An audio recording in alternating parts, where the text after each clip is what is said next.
Hello students, हम लोग business environment के बारे में पढ़ रहे थे।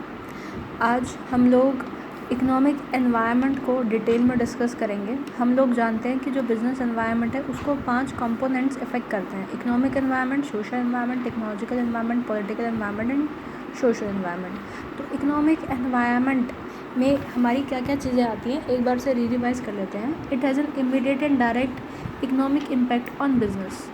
Rate of interest, inflation rate, changes in the income of people, monetary policy, price level, etc. are some of the economic factors which could affect business firm.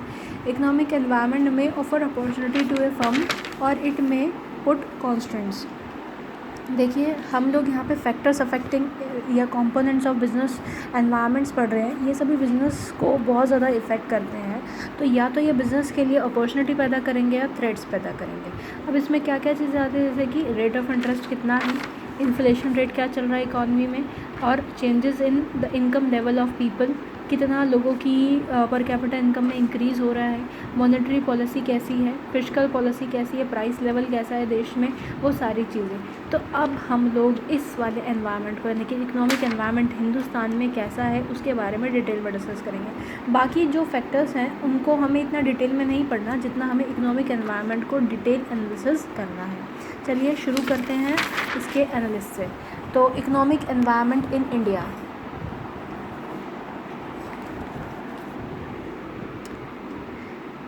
India attain independence in 1947 और 1950 में हम लोग Republic हो गए थे। तो उसके बाद क्या हुआ, फ्रॉम 1 अप्रैल 1951 इंडिया ने 5 ईयर प्लान्स फॉलो करने शुरू कर दिए। पंचवर्षीय योजना बनाई गई। पंचवर्षीय योजना बनाई गई किस लिए, ताकि एक पर्टिकुलर सेक्टर पे या इंडिया को किस तरीके से डेवलप करना है उसका एक पूरा का पूरा प्रोजेक्ट तैयार किया गया और उसी को मद्देनज़र रखते हुए और डेवलपमेंट को किया गया कि कौन से एरिया में कितना ध्यान दिया जाना है। लेकिन जैसे जैसे टाइम बीता गया, 1951 से जब हम लोग 1990 के दशक में आए तो क्या हुआ, हिंदुस्तान में बहुत ज़्यादा इकोनॉमिक क्राइसिस बढ़ने लग गए। उस टाइम पर 1990 के टाइम पर गल्फ़ वॉर चल रही थी, जो खाड़ी देश थे उनमें आपस में लड़ाई चल रही थी। ठीक है, कुवैत पर कब्ज़ा कर लिया था ईरान ने, जो ऑयल प्राइसेस थे वो बहुत ज़्यादा हाई चले गए थे। इराक़ ने कुवैत पे कब्ज़ा कर लिया था। ठीक है, तो वो गल्फ़ वॉर थी और उसमें काफ़ी सारी गल्फ़ कंट्रीज़ इन्वॉल्व हो गई थी। तो उससे क्या हुआ कि जो ऑयल था उसको लेकर उसके प्राइसेस इतने अप हो गए कि हम लोग अफोर्ड ही नहीं कर पा रहे थे। ठीक है, और ऊपर से जो हिंदुस्तान का विश्वास था सरकारी कंपनियों पर, वो अच्छा परफॉर्म नहीं कर रही थी। वो सिक यूनिट बनती जा रही थी। सिक यूनिट वो यूनिट्स होती हैं जो पिछले 5 सालों तक प्रॉफिट अर्न नहीं कर रही है। तो अब आप समझ सकते हो कि अगर कोई यूनिट 5 साल से ज़्यादा हो गए हैं वो प्रॉफिट नहीं अर्न कर रही है तो कितना ज़्यादा सरकार लॉस उठा रही है। ठीक है, अभी भी जो सरकारी कंपनियां एयर इंडिया, आपने अगर सुना होगा तो वो भी एक लॉस मेकिंग यूनिट है। BSNL, MTNL, ये सभी लॉस मेकिंग यूनिट है जो गवर्नमेंट सेक्टर के अंडर आते हैं। अब ये प्रॉफिट नहीं कमा रही है पर इनके कर्मचारियों को फिर भी सरकार सैलरी तो देती ही है। समझ में आए, तो सरकार पे कितना ज़्यादा बर्डन है। इसी तरह LIC जो है वो तो फिर भी सरकार के लिए एक प्रॉफिट मेकिंग एंटिटी थी, फिर भी सरकार को उसके 25% शेयर को डिसइन्वेस्टमेंट करना पड़ा। वहाँ से अपने शेयर्स को उन्होंने निकालना पड़ा और उन्होंने अब बेच दिया है, बेचने का निर्णय ले लिया है इस साल के बजट में। तो हम लोग इसी के बारे में जानेंगे कि 1990 तक जो दशा चली उसके बाद क्या हुआ। हिंदुस्तान में ऐसी कंडीशन आ गई कि हम लोगों के पास अपने इंपोर्ट्स को पे करने के लिए पैसा नहीं बचा था। तो उस कंडीशन में हिंदुस्तान ने international bank for reconstruction and development यानी कि वर्ल्ड बैंक से मदद मांगी। वर्ल्ड बैंक ने हिंदुस्तान की मौजूदा इकोनॉमिक कंडीशन को देखते हुए हमें लोन देने से मना कर दिया। उन्होंने कहा कि आप पहले अपने देश में इकोनॉमिक रिफॉर्म्स कीजिए, तभी हम लोग आपको लोन देने के बारे में सोचेंगे। तो इंटरनेशनल मॉनेटरी फ़ंड ने हम लोगों को इकोनॉमिक रिफॉर्म्स के बारे में बताया कि किस तरीके से हम लोग अपने देश में इकोनॉमिक रिफॉर्म्स कर सकते हैं, और उसी को ही ध्यान में रखते हुए 1991 में देश में नई इकोनॉमिक पॉलिसी लेकर आई गई, जिस पॉलिसी को हम लोग लिबरलाइजेशन, प्राइवेटाइजेशन एंड ग्लोबलाइजेशन के नाम से जानते हैं, यानी कि LPG पॉलिसी, जिन्हें न्यू इकोनॉमिक रिफॉर्म्स के बारे में भी जानते हैं। और उन रिफॉर्म्स के बाद हमें जो है वर्ल्ड बैंक से $6 बिलियन का लोन मिला था। ठीक है, चलिए As a part of economic reforms, the Government of India announced new economic policy in July 1991 for taking out country out of economic difficulty and speeding up the development of the country. ठीक है, हमारी जो economy थी उसमें बहुत ज़्यादा difficulty चल रही थी, क्राइसिस चल रहे थे, जो ज़रूरत का सामान होता है वो काफ़ी ज़्यादा महंगा हो गया था, और हमारे पास जितने भी फॉरेन रिजर्व्स हैं ना वो भी हमारे पास ऑलमोस्ट खाली हो चुके थे। जैसा मैंने आपको बताया कि हमारे पास अपने इंपोर्ट्स को पे करने के लिए पैसा ही नहीं बचा था। पहले पता है इंडिया क्या करता था, फिनिश गुड्स बाहर से मंगाया करता था, लेकिन अब जो नई इकोनॉमिक पॉलिसीज़ आई है ना तो उसमें इंडिया ने डिसाइड किया कि हम लोग बना बनाया सामान बाहर से नहीं मंगवाएंगे, हम लोग कोशिश करेंगे कि हम लोग जो है हिंदुस्तान में ही कंपनी सेटअप करें और वहाँ उस सामान को प्रोड्यूस करें। ठीक है, तो उससे क्या फ़ायदा होगा, हिंदुस्तान में कंपनी सेट करने से तो लोगों को जॉब मिलेगी। अब जॉब ही तो सबसे बड़ी समस्या है। अब जॉब क्रिएट होती है तो लोग पैसा कमाएंगे और फिर उसको अपनी ज़रूरत के हिसाब से खरीदेंगे, जिससे स्टैंडर्ड ऑफ लिविंग लोगों का बढ़ेगा। ठीक है, तो main features of new economic policies 1991 are as follow. नई इकोनॉमिक पॉलिसीज़ में क्या क्या प्रावधान किए गए थे। हालांकि बेटा ये तो वो प्रावधान थे जो 1991 में करे गए हैं, सरकार ने उसके बाद भी बहुत सारे चेंजेस इनमें कर दिए हैं। ठीक है, टाइम टू टाइम इन्हें रीवैल्यूएट कर दिया जाता है, पूरी तरीके से चेंज नहीं होता लेकिन कुछ चीज़ों को चेंज कर दिया सरकार ने। ठीक है, only six industries were kept under license system. सिर्फ 6 इंडस्ट्रीज़ को लाइसेंस सिस्टम के अंडर रखा गया। अब इनमें कैसी कैसी इंडस्ट्री आती थी, जैसे atomic industry, arms, dangerous chemicals, ये सारी इंडस्ट्रीज़ आती थी। 6 बेसिक इंडस्ट्रीज़ जिनको लाइसेंस में रखा गया कि इनको अगर शुरू करना है तो आपको सरकार से लाइसेंस लेना पड़ेगा। समझ आया। जैसे कि देखो बेटा, एटॉमिक पावर का इस्तेमाल करना ये किसी आम इंसान के हाथ में तो नहीं दिया जा सकता ना, तो इसलिए परमिशन लेनी पड़ती है, जो सरकार देती ही नहीं है, वो सरकार के अपने ही कंट्रोल में रहता है। ठीक है, केमिकल्स के बारे में अगर आपको डीलिंग करनी है तो सरकार उसका राइट देती है, तो आपको लाइसेंस लेना पड़ता है। ठीक है, तो यहाँ पर सरकार ने लाइसेंस सिस्टम को बहुत सारी कंपनी से हटा दिया, बहुत सारे सेक्टर से हटा दिया, और सिर्फ 6 ऐसी इंडस्ट्रीज़ थी, 6 ऐसी इंडस्ट्रीज़ थी जिसमें उन्होंने लाइसेंस प्रक्रिया को बरकरार रखा। ठीक है, role of public sector was limited only to 4 industries. जो पब्लिक सेक्टर्स थे उनका जो रोल था सिर्फ 4 इंडस्ट्रीज़ तक रखा। बाकी सारी इंडस्ट्रीज़ जो कि लॉस मेकिंग यूनिट थी उन्हें बेचने का निर्णय लिया गया। ठीक है, उनको बेचकर पैसा इकट्ठा हुआ, सरकार ने फिर वो लोगों के डेवलपमेंट में उस पैसे को लगाया।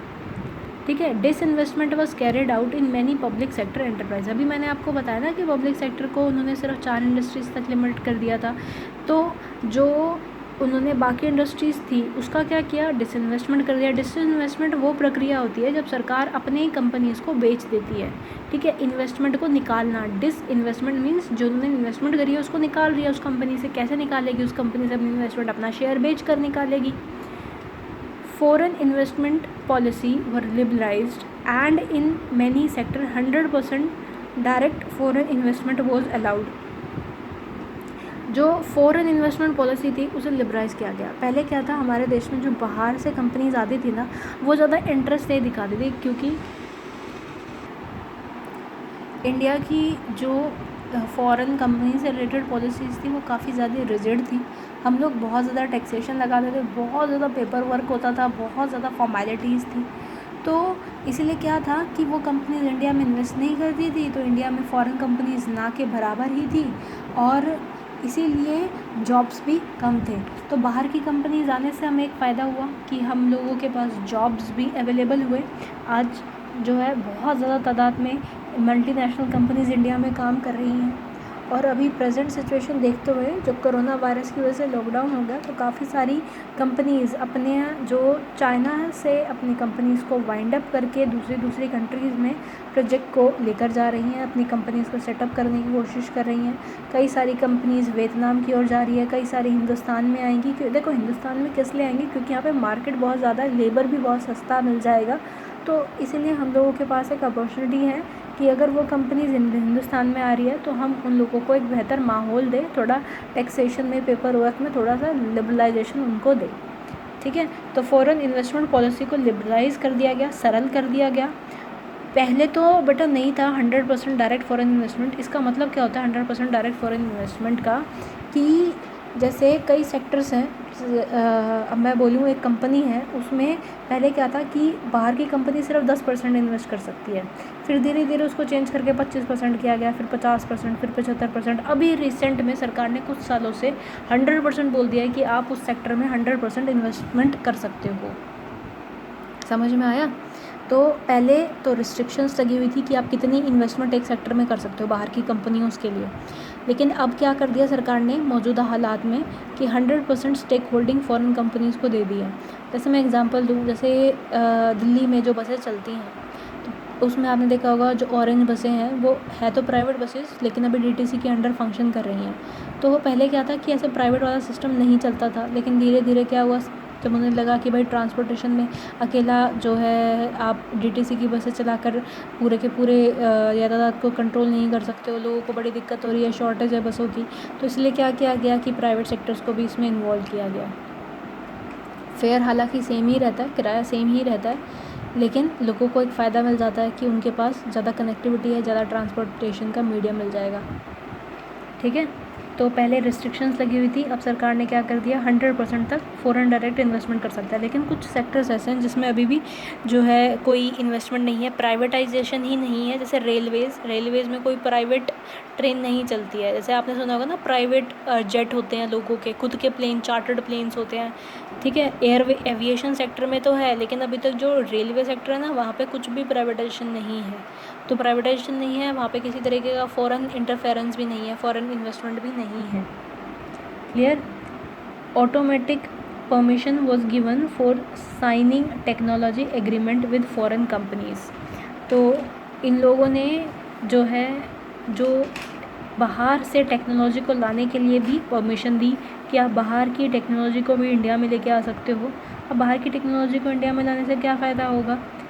देखो, पहले तो आपके पास जॉब नहीं है, अब वो कंपनी हिंदुस्तान में आती है, अपनी टेक्निक भी लेके आ रही है। अब वो उनकी टेक्निक जो है कैपिटल इंटेंसिव है, तो इसका मतलब क्या होगा, लोगों को जॉब्स तो कम मिल रही है, लेकिन फिर भी कुछ % लोगों को जॉब्स तो मिलेगी।